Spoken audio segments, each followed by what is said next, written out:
Di channel ini gue bantu kalian bahas cerita yang belum sempat kalian baca, tapi tetap kalian harus baca di situs legalnya ya.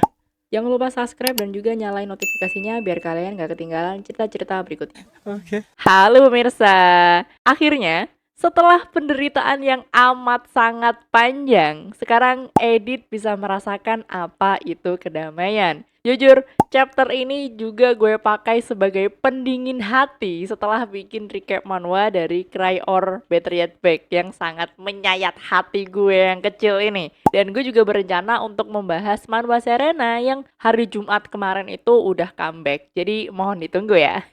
Penjelasan kenapa warnanya hitam putih, screenshotnya dikit banget, atau kok screenshotnya kayak dari chapter-chapter yang lain, penjelasannya ada di video pojok kanan atas.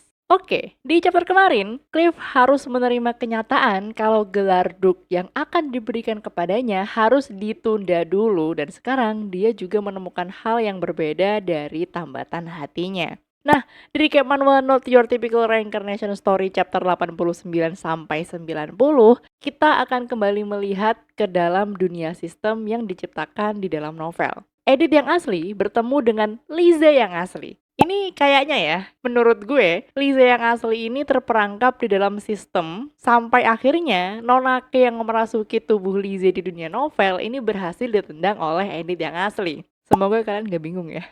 Edith yang asli bilang kalau Nonake ini dengan tega make tubuhnya Lise yang asli untuk merebut kebahagiaan dari Edith demi mendapatkan kasih sayang yang dimiliki oleh keluarga Rudwick untuk Lise, yang dimana itu sedang dirasuki oleh Nonake. Edith yang asli berharap Nonake ini bisa melihat betapa tersiksanya Lise yang asli ketika tubuhnya digunakan untuk melakukan hal-hal yang buruk. Lise yang asli bilang kalau Nonake ini nggak perlu repot-repot melihat betapa hancurnya Lise ketika melihat Nonake ini berbuat semena-mena kepada tubuhnya. Dan ternyata Lise yang asli ini sangat legowo dan dia itu bilang kalau dia itu nggak menyesal sama sekali tentang apa yang sudah terjadi kepada dirinya. Kasihan. Dan bener aja, pas jiwa Lise yang asli kembali ke tubuh yang ada di dunia novelnya, Cliff langsung menyadari kalau ada perbedaan yang muncul di dalam diri Lise. Lise yang asli sekarang meminta maaf kepada Cliff dan Cliff itu kelihatan kaget banget. Bahkan dia ini sampai memohon untuk mengembalikan Lise yang dulu dia kenal. Minta ke siapa? Gue juga nggak tahu.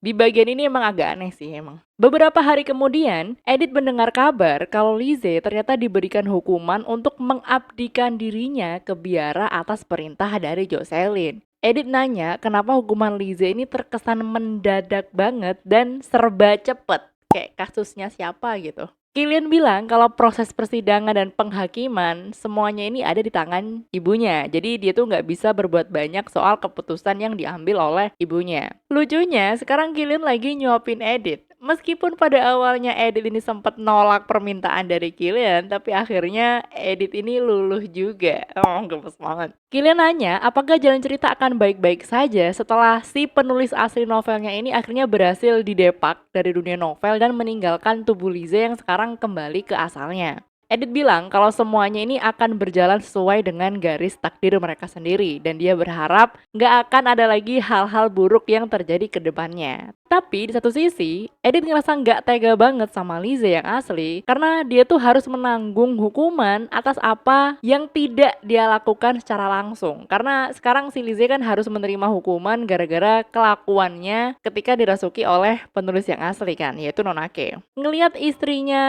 mulai khawatir, Killian akhirnya nyoba bicara soal keinginan Edith bertemu dengan Lise. Jelas aja sang ibu langsung nolak buat ngasih tahu di mana lokasi Lise ditempatkan untuk menjadi seorang biarawati karena dia tahu banget kalau Edith sampai tahu pasti si Edith bakal nyamperin si Lise. Jocelyn masih nggak habis pikir kenapa dia tuh bisa terhanyut di dalam kepolosan Lise yang sempet dia angkat jadi anak tiri ini. Padahal anak tirinya ini ternyata punya sifat yang super brengsek dan kurang ajar banget ke anggota keluarga yang lain. Sebenarnya Jocelyn pernah beberapa kali ngeliat kalau Lise ini menunjukkan sikap buruknya. Tapi sesaat kemudian Lise itu langsung menunjukkan sisi polos dan imutnya. Jadi kecurigaan itu langsung menghilang dari pikiran Jocelyn. Jujur, Jocelyn sakit hati banget karena Lise selama ini seakan menghina keluarga Rudwick dengan berperilaku sok polos dan menyusun semua rencana jahat di belakang keluarga Rudwick. Jocelyn meminta Edith untuk melupakan sosok dari Lizzie dan terus melangkah maju bersama dengan Killian. Di tengah pembicaraan mereka, tiba-tiba ayah dari Killian mulai memasuki ruangan mereka. Seperti yang kita tahu, Axel sejak awal kan selalu nggak suka sama Edith karena dia tuh berasal dari keluarga Rigelhoff. Tapi di sini, Axel mengucapkan beberapa kalimat yang sangat mengejutkan.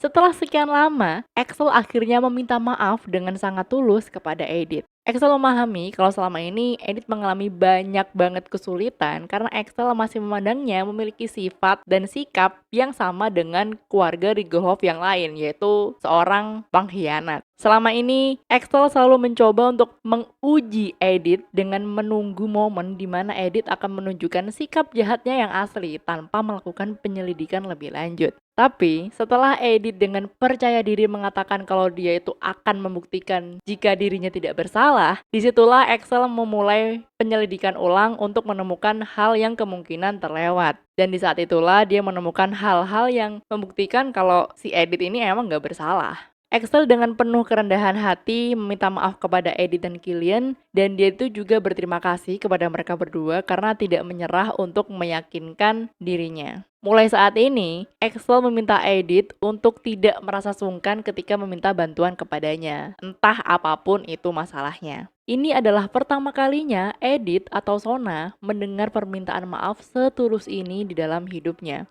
Saat Sona masih berada di dalam kehidupan aslinya dulu, Sona terus-terusan disakiti dan dikhianati oleh orang-orang terdekatnya. Selama hidupnya, Sona selalu menyalahkan dirinya karena tidak ada satu orang pun yang meminta maaf kepadanya. Sekarang, setelah lama menyalahkan dirinya sendiri, Sona yang ada di dalam tubuh Edith menerima kata-kata maaf dengan besar hati dan memaafkan semua kesalahan dari mertuanya. Oh, somehow ikut lega gitu.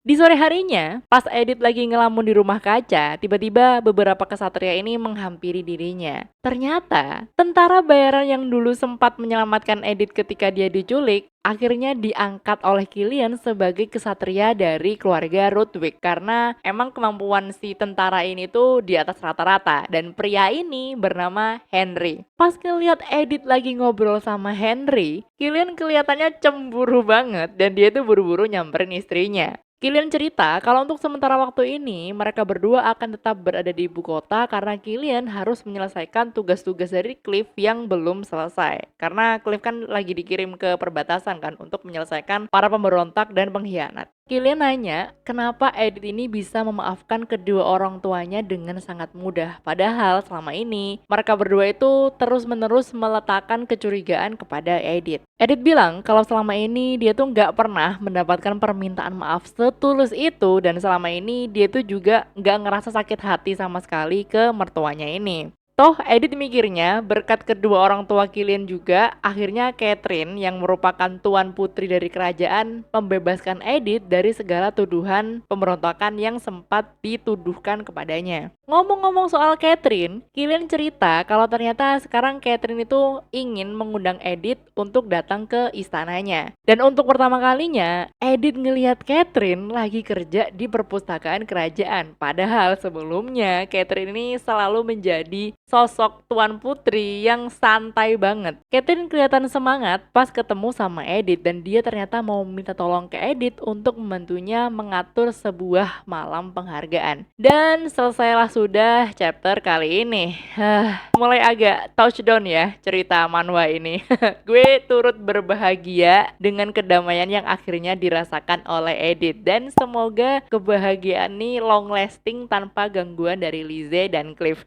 Seperti yang gue bilang di awal tadi, setelah ini gue akan membahas manhwa Serena yang comeback di hari Jumat tanggal 24 Januari kemarin. Jadi mohon ditunggu ya dan semoga suka. Kalau kamu suka sama recap manhwa ini dan aku harap kamu memang suka, kamu bisa klik tombol like-nya. Dan nanti kalau gak suka kamu juga bisa, buset pendek banget ini recapnya. Udah lah gitu aja, bye.